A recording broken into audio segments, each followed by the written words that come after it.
Okay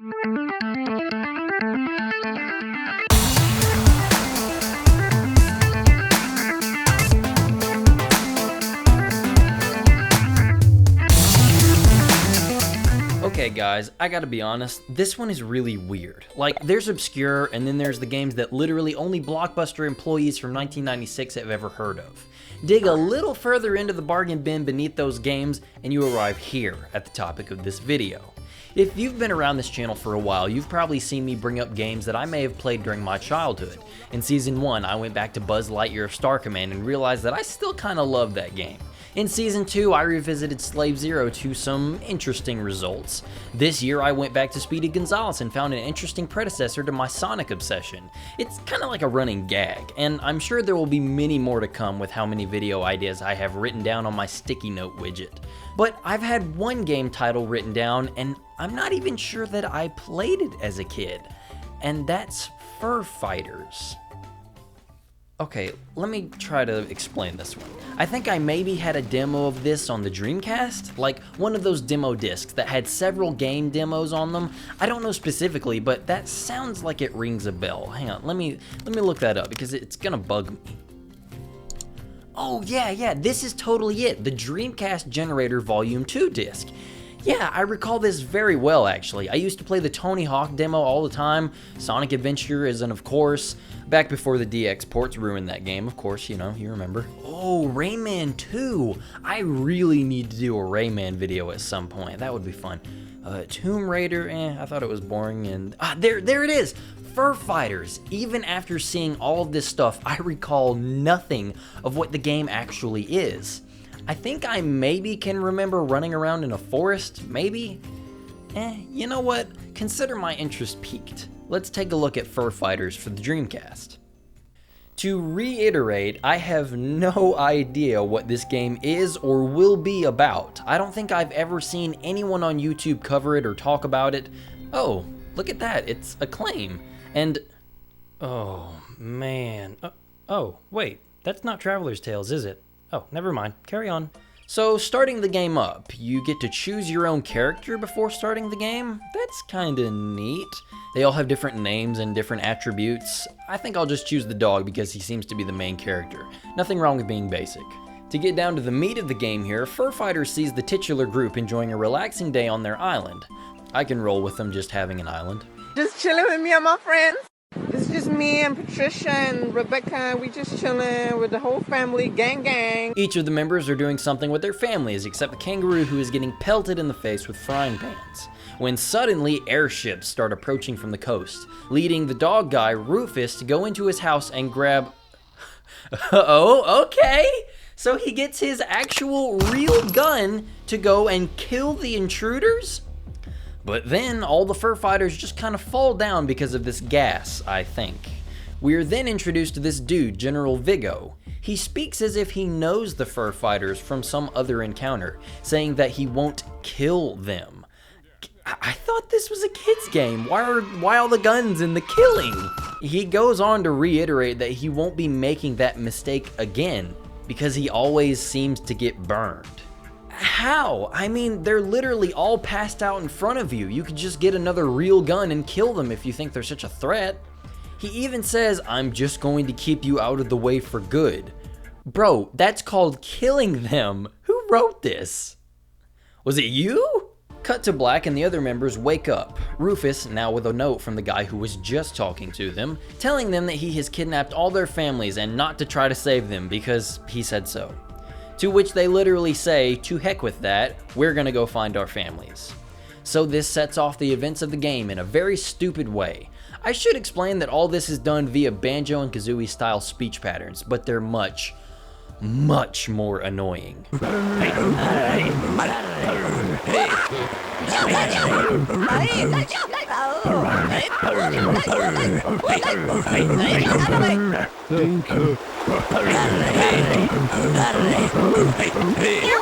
Yeah, it's no banjo. Hell, it's not even ukulele.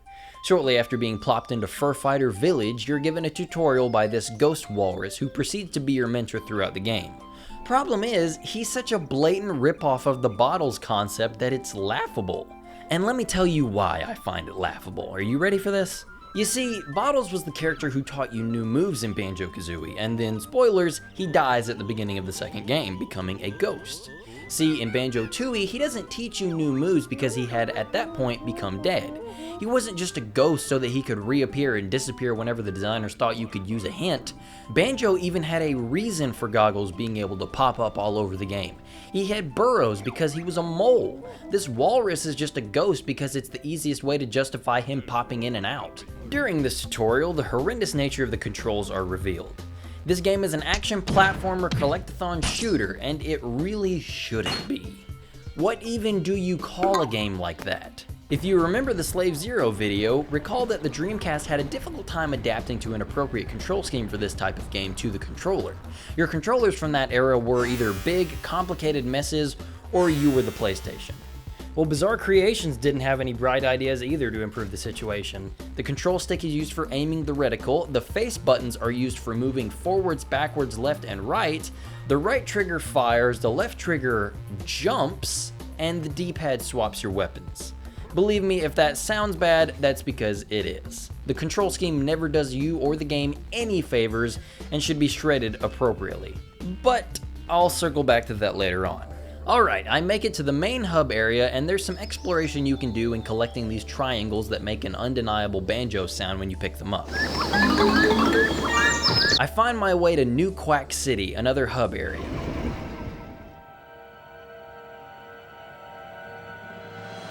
We're then shown General Viggo.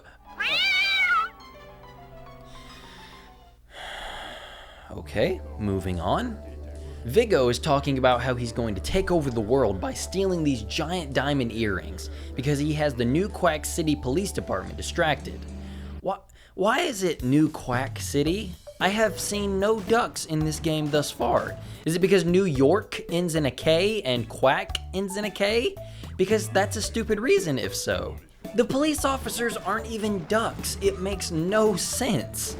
Anyway, this peacock dude tells Viggo that the fur fighters are approaching, so he pushes a button and kills him? Okay, that was logical. The general then gives you a rundown and pushes you to go to 3 locations on the map and rescue as many babies as possible before heading to the final locked area. So it sounds like it'll be a pretty standard Banjo-Kazooie inspired collect-a-thon from here. Get the baby so you can unlock the final area. You can take that concept, as simple as it is on paper, and do something really cool with it. So does Fur Fighters accomplish this? Well, it certainly tries. Okay, so the game opens up this city hub world just for you to have to find the entrances to the other stages. And this hub world has nothing of note, or really any point to it, so it's just there to waste your time. The stages themselves are set up like your typical 3D platformer world, very similar to a Pinata Village or Treasure Trove Cove. There are several objectives to find and complete within the level itself, but the objective behind all of these tasks is always to find a certain number of babies. Babies are your power stars, or jiggies, in this adventure. Sounds pretty standard, right? Alright, well, here's the problem. Stages have a set exit. There is a point A as well as a point B in these levels. So if you're the average player and can't find every single baby in the stage, you'll have to play the entirety of it over again just to find the remaining baby. Backtracking is possible, but not desirable. And again, you might be thinking that doesn't sound too bad, but the stages consistently take about an hour to beat when looking for everything. They are needlessly huge. None of the challenges are particularly difficult to overcome, but it just takes forever to go back and forth between them all. And a lot of them are really confusing on what they want you to do. You know how people give Banjo-Tooie a hard time for being a little too big and a little more aimless when compared to Banjo-Kazooie? This game put its hand on the dial and cranks it right up to 11. Here are a few examples just to show you what I mean. In the museum level, there's a challenge where you have to find the correct ticket to get the dry cleaning this baby is on. And you find that it's just outside in this glass container, so your first thought might be to try to find a switch to lift it or something, or maybe beat all the enemies in the room, or maybe take the rocket launcher weapon you find later in the level to destroy the glass.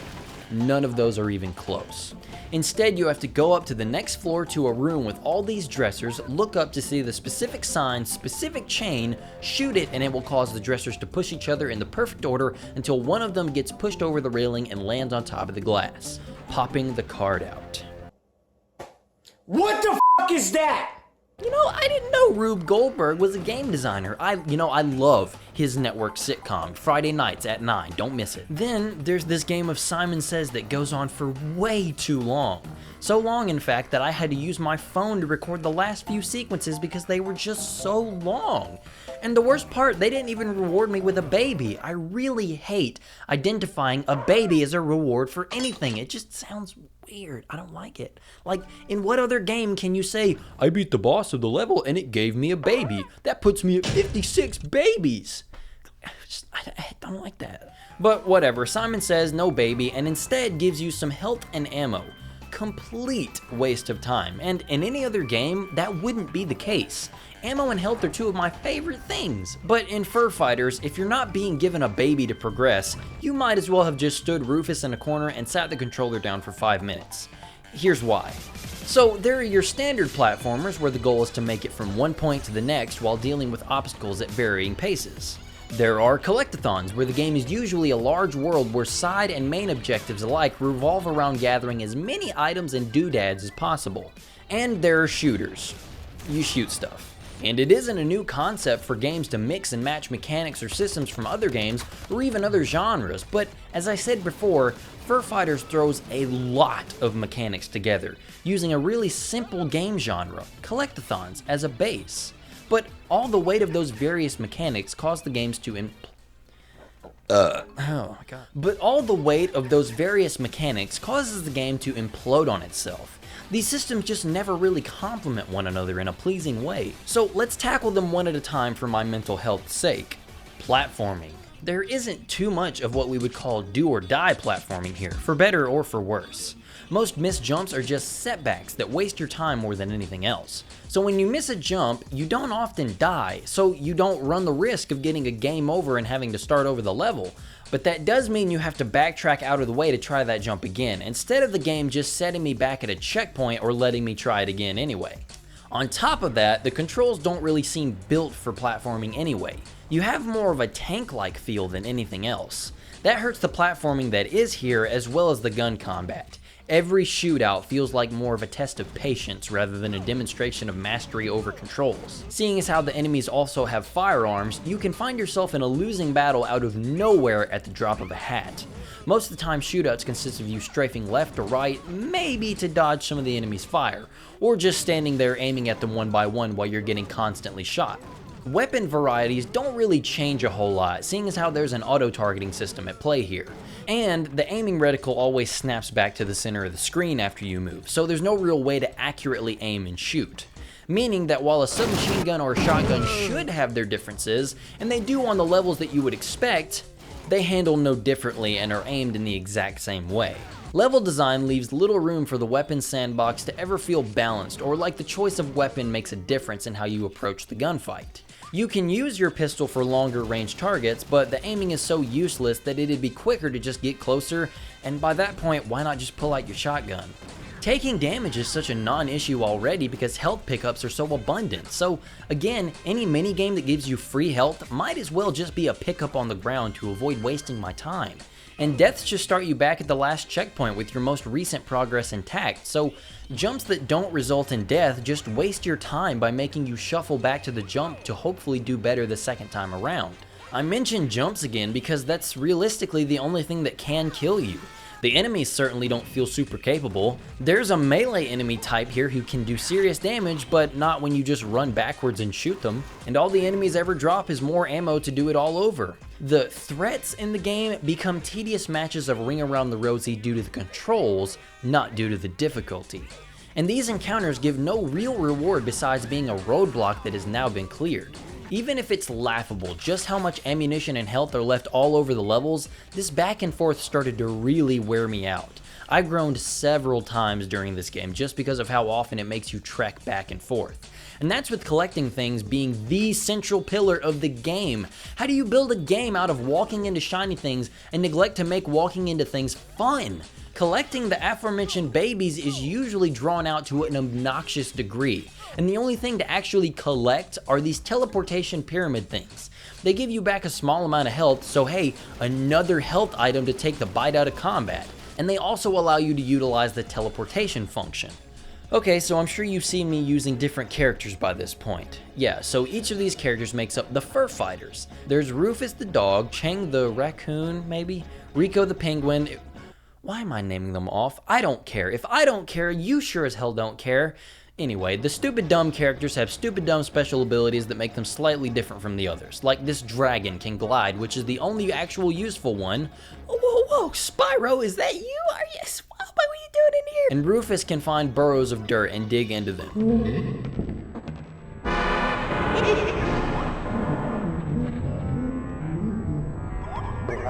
You sneaky bastards. The team can't traverse the levels all at once because the Dreamcast could barely handle just one of the furry brigade as it is.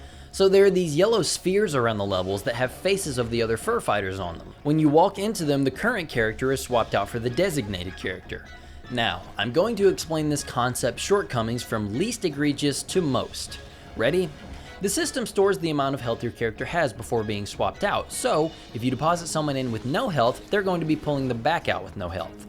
Each sphere stays put and only has that one character in it, so you have to remember where each character is so you can go backtrack to them if you need their ability, or Okay, the worst aspect of this is, okay, so you ever played Donkey Kong 64? Because just use your imagination on what I'm getting at here.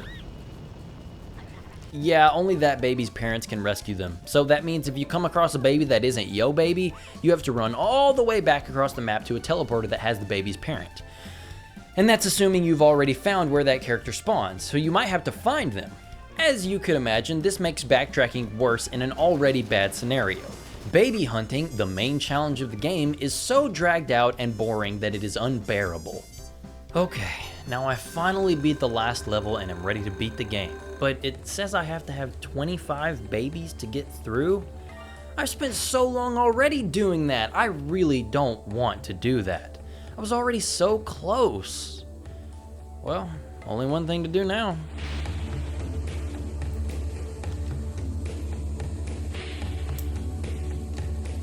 You know, I really was excited to play this game. I even bought this cool little holographic case for it to go in and everything off of eBay. Well, it comes apart. Anyway, it's cool. I bought it. I couldn't be bothered to go back through that again. So I don't want to. I don't want to do that. But Fur Fighters had a sequel on the PlayStation 2.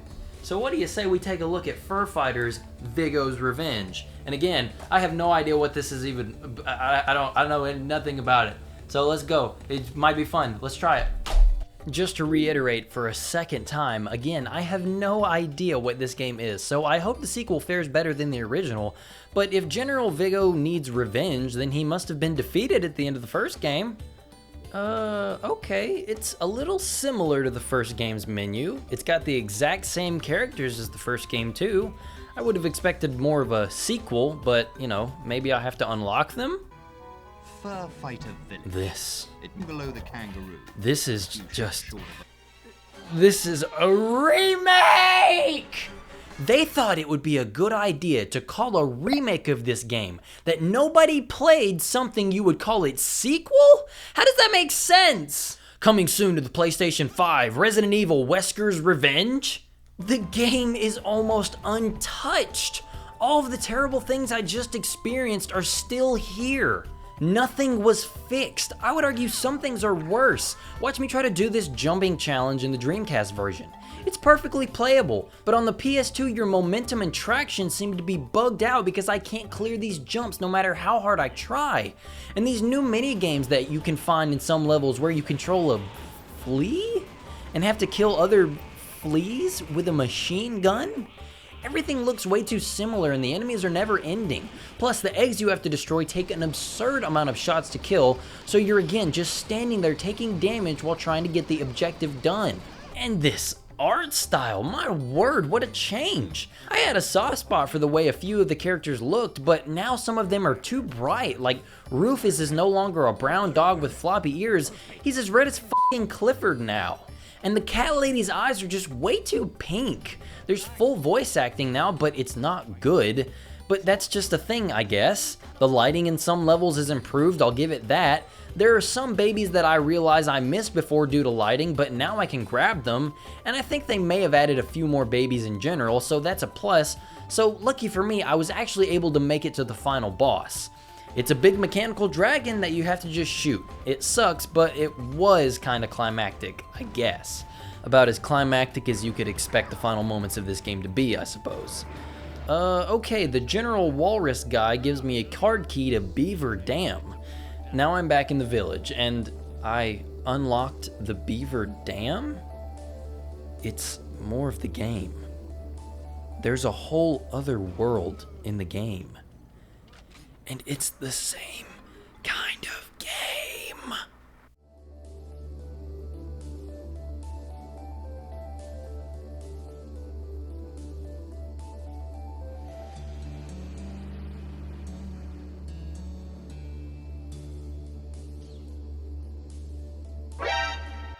Oh, well, I'm done.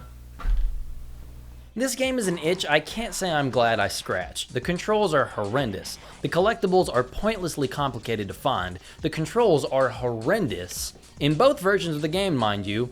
The characters' voices get annoying because they never shut up. They do stupid voice lines after every collectible they get, and it just gets on your nerves. It's probably no surprise that I really didn't make it farther than that next world. The tone is all over the place. One minute you're listening to fun bouncy sounds from a kangaroo, and the next you're watching a bear reach for his head that was just blown off. But if I could give some praise, the first level of that second world was much better than any of the levels in the city. And I'm pretty sure that one of those forest levels was what I played in the demo disc all those years ago. And the one song that looped in Duck City was pretty alright. The same song played for all 3 levels, so take that how you will. If they had gone the route of most games and started you out in a grassy open level, they might not have lost players so soon, but they would have lost them eventually. There just doesn't seem to be enough charm in the early hours to lock you into the setting and characters. Combine that with how tedious the collecting is and how confused the game is at what it wants its main thing to be, and you're left with a package that always seems to be fighting with itself. Because Fighters is in the title. Thank you so much for making it to the end of the video. I really should apologize for this video not being exactly what you were expecting. The Assassin's Creed video is undergoing some challenges, some in the production and some that have to do with real life stuff. Creativity has been a hot commodity in my head due to some recent events, but it's nothing to worry about. I just need to stop promising things that aren't as far along as they should be. It will hopefully be out within the following months, but the wait will be worth it. I am promising the Halloween special will be coming at you in just the next few days though, so be ready for that. But anyway, I appreciate you for watching, so thanks for stopping by and have a great day.